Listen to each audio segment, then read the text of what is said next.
Ya kawan, semua media saat ini sedang menampilkan KTT G20 ya. Hampir semua media menampilkan berita tentang G20 yang ada di Bali ya. Ini akan memberikan dampak yang sangat luar biasa sekali, termasuk juga memberikan tak tertuju pada Indonesia saat ini ya, termasuk juga ya hasil alamnya, kemudian kaya akan budaya ya, dan juga kaya akan sumber daya alamnya yang sangat melimpah ya. Dan semua mata tentunya di dunia sedang mengarah ke Indonesia ya, begitu beragamnya budaya dan juga tentunya di dalamnya ada komoditas yang beraneka ragam, kekayaan alam yang melimpah ya, yang ada di Indonesia. Alhamdulillah kita bersyukur hidup di Indonesia karena juga kekayaan alam kita melimpah ya kawan. Termasuk juga ya akan berikan dampak juga ke tanaman yang kita geluti setiap hari, apalagi kalau tidak porang ya. Jadi kalau kita berbicara porang ya, porang sebenarnya tanaman endemik dari Indonesia. Kenapa saya mengatakan endemik ya? Kalau endemik itu identik dengan tanaman khas atau tanaman asli yang tidak ada di tempat lain. Ya, sebenarnya porang adalah endemik Indonesia aslinya ya. Karena kalau kita browsing ya, dulu sebelum tahun 2010 itu saya pernah browsing, itu enggak ada sih kalau porang. Kalau saya ngetik porang itu yang muncul porang maskrap, itu orang India itu. Dan saya mulai mengisi konten-konten di channel blogspot maupun channel web ya, maupun di channel YouTube itu. Dan kalau kita ngetik bahasa konjak ya, itu muncul daerah Jepang, kemudian Cina itu muncul konjak itu ya seperti porang, seperti iles-iles, umbinya putih dan tidak punya katak atau bulbil yang ada di ranting daun tadi, dan umbinya itu putih. Itu pas kita cari seperti itu ya. Dan satu-satunya porang itu ya di Indonesia ya, karena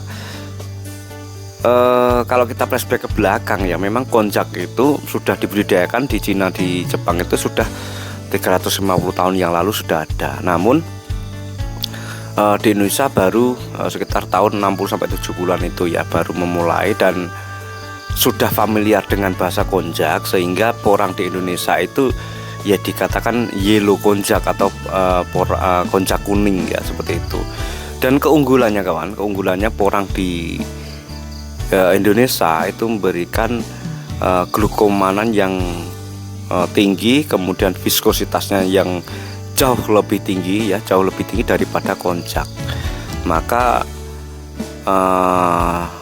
porang atau konjak di Indonesia atau porang di Indonesia itu mereka lebih memilih atau menjadi primadona ya, menjadi unggulan, atau ya itu tadi ya, menjadi nomor satu ya, konjak nomor satu ya. Karena sudah bahasanya sudah familiar dengan konjak, maka porang itu juga disebut konjak kalau bahasa bahasa luarnya seperti itu ya. Dan kalau kita sekarang ya mungkin browsing itu ada di Vietnam, Thailand, Myanmar juga saat ini sedang menanam kawan ya. Dan itu dimulai sekitar tahun 2011-2012 lalu. Memang di daerah Vietnam, Thailand, Myanmar itu belum membudidayakan ya yang namanya porang tadi. Entah siapa yang bawa ke sana,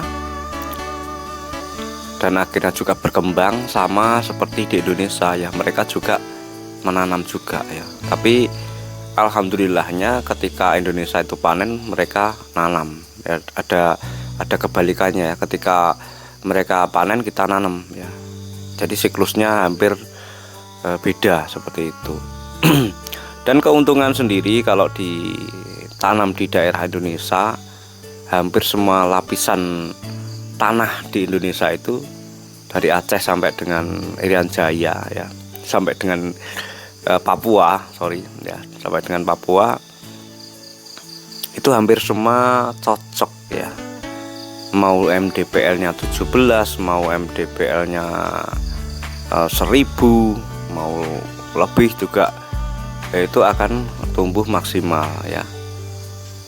Tetapi ada memang beberapa hal yang memang perlu diperhatikan atau perlu penanganan khusus untuk porang sendiri. Kita harus tahu karakteristik porang itu seperti apa dan cara perlakuan tanam itu seperti apa. Kemudian waktu tanam itu juga harus kita sesuaikan dengan bulan ya. Kita tidak bisa sembarang nanam itu di bulan-bulan. Kalau udah terlambat kita juga tidak bisa nanam. Akibatnya juga konsekuensinya tanaman itu tidak tumbuh maksimal dan kurang umur ya, kurang umur sudah mulai dorman. Dan itu berakibat umbinya tadi tidak bisa maksimal alias kecil ya. Jadi kita belajarnya mulai dari step by step. Kita belajar mulai penanaman ya. Kita mempelajari karakteristik porang itu maunya seperti apa, pupuknya menggunakan seperti apa, kemudian dosis atau ukuran tadi yang pas, yang dikonsumsi porang itu seberapa ya. Kita akan belajar dengan sendirinya kalau kita berkecimpung di dalam pertanian porang sendiri ya. Dan setiap hari kita ngomongkan ya bahwa porang ini memang kebutuhan dunia, dan kebutuhan ini sangat luar biasa di luar negeri sana ya. Walaupun di Indonesia belum familiar untuk produk turunannya atau produk jadinya ya, paling hanya sekitar beberapa orang yang paham ya, dan itu pun terkesan mahal ya. Tetapi kalau di luar negeri sana sudah terbiasa sih, kalau beras harganya sekian, kemudian tahu atau mie harganya sekian, seperti itu di luar negeri sangat sudah hal-hal biasa seperti itu. Memang kalau di Indonesia sendiri memang tergolong makanan mahal ya, seperti itu. Banyak orang yang mengatakan hukum ekonomi itu akan berlaku di komoditas apapun ya. Ketika barang banyak, harga akan turun. Ketika barang itu kurang, harga akan tinggi. Nah, bagaimana kalau semua orang itu di Indonesia itu menanam porang ya, petani itu menanam porang walaupun jumlahnya tidak banyak, tetapi kalau dikumpulkan kan jadi banyak. Hal yang perlu diperhatikan adalah kita euforia, ikut euforia, tetapi harus tahu ya, harus tahu kemana membuangnya, kemana menjualnya ya. Kalau dari mana bibitnya kita tidak masalah sih ya, bebas mau dari mana silakan. Tapi yang paling penting adalah kemitraan, itu yang paling penting. Kemudian dari situ kita tahu pasarnya ini kemana. Ketika saya menanam nanti jualnya itu kemana ya. Itu yang paling penting di situ. Dan mungkin untuk tahun depan ini, tahun 2023, alhamdulillah PT kami juga akan menambah jumlah unit mesin sehingga bisa membantu kegelisahan beberapa petani yang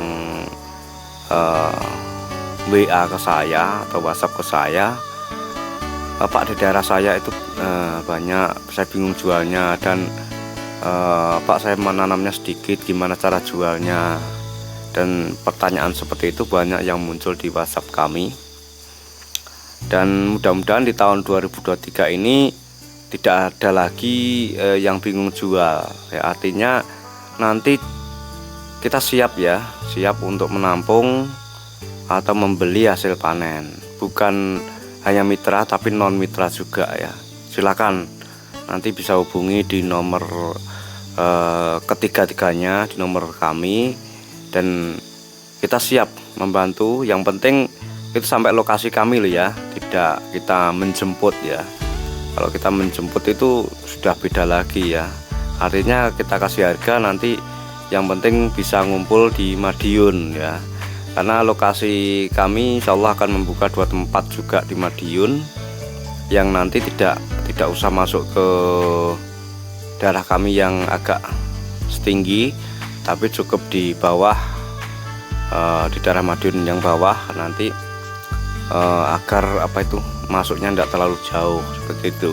Kita jemput bola ya, biar kawan-kawan yang mau kirim nanti tidak terlalu bingung ya untuk apa itu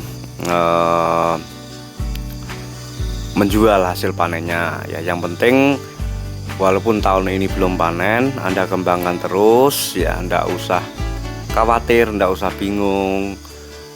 Memang tahun ini kami menggunakan 1 unit mesin yang kapasitas kecil ya, harap dimaklumi kalau barang yang di luar sana belum terserap secara maksimal. Namun di tahun 2023 kami insya Allah sudah siap ya menampung hasil panen dari mitra maupun non mitra, dari kawan-kawan yang ada di manapun. Yang penting posisinya sampai Madiun kita siap untuk membeli seperti itu. Tapi sebelumnya kontak dulu di nomor kami sehingga bisa mengatur jadwal ya untuk pengirimannya. Tidak bareng, kalau bareng juga repot ya. Jadi sebelumnya harus konfirmasi 2 hari sebelumnya kalau mau kirim, Bapak Di ini mau kirim ke situ seperti itu. Nanti yang jawab itu kadang saya, kadang juga admin ya, karena banyaknya WhatsApp yang masuk ya nomor kami. Jadi ada 3 nomor ya. Yang satu adalah nomor pribadi saya, kemudian yang 2 adalah nomor untuk admin yang pegang, sehingga bisa menghandle juga untuk pertanyaan, kemudian soal nanti kita kasih harga ya. Yang penting untuk barangnya Anda siapkan, insya Allah di bulan Maret akhir ya sudah mulai produksi seperti itu. Nanti ise teko mentolo gawe